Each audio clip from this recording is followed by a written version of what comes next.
Сыбайлас жемқорлықпен күресу Қазақстанның бүгінгі күнгі күрделі мәселелеріне айналып отыр. Қазіргі таңда сыбайлас жемқорлық дегеніміз бұл заңдарды айналып өту арқылы өз мүддесіне сай материалдық және заңдық артықшылықтарды алу, өзінің адамдар есебінен жеке мәселелерін шешу. Сыбайлас жемқорлық деген түсінік мағынасына этимологиялық қарау, мұны параға сатып алу. Пара ретінде corruption деген латын сөзінен алып, анықтауға мүмкіндік береді.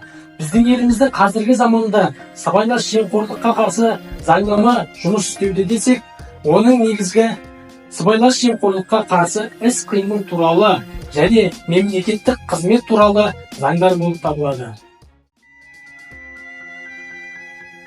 Бұл дерттің жаппай жойылу жолын жастардың сыбайлас жемқорлыққа қарсы санасын қалыптастырудан бастауымыз қажет.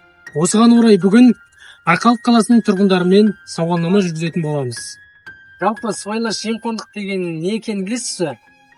Мен өзімнің ойымша ол пара беру деп ойлаймын. Жемқорлық деген ол адам өзінің басқа біреудің ақшасын жеу деп ойлаймын. Жемқорлық деген ол жаңағы халыққа жұмыс болмайды, пара береді. Ол деген енді сыбайлас жемқорлық болғаннан кейін бәрі біріне-бірі қатеріс беріп, сыбайлас жемқорлықтан үкіметке жаңағыдай анау қызметке алмайды, жоғары қызметтерге. Сыбайлас жемқорлықтың өте несі Зияны өте көп дейсіз ғой. Сыбайлас жемқорлық деген ұғымға көзқарасыңыз қандай? Оның қауіптілігі неде? Сыбайлас жемқорлық қоғам үшін бар. Сапасыз білім, сапасыз жұмыс деген сияқты. Яғни өте зиян. Осы қоғамда басқа жерде жұмыс орнында болсын сыбайлас жемқорлық орын алып жатқан жағдайда алдын алу шаралары, яғни қандай жерге хабарласу керек, соны білесіз бе? Қай жерге? Яғни осы сыбайлас жемқорлықтың алдын алу ұйымдарына орталыққа хабарласу керек.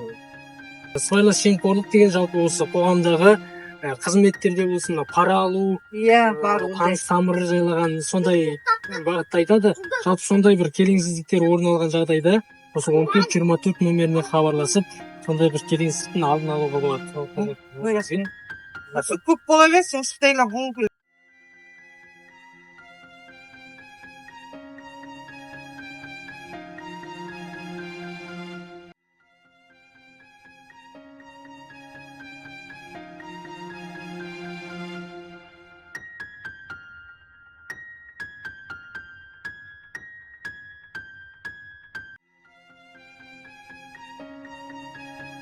Кез келген қоғам үшін сыбайлас жемқорлықпен күрес ең өзекті мәселелердің бірі болып табылады. Сыбайлас жемқорлық мемлекет ішінен жоюдың бастамасы мен жетістіктерді жоққа шығаратын, ұлттық қауіпсіздікке қауіп қатер әкелетіндігі күмәнсіз.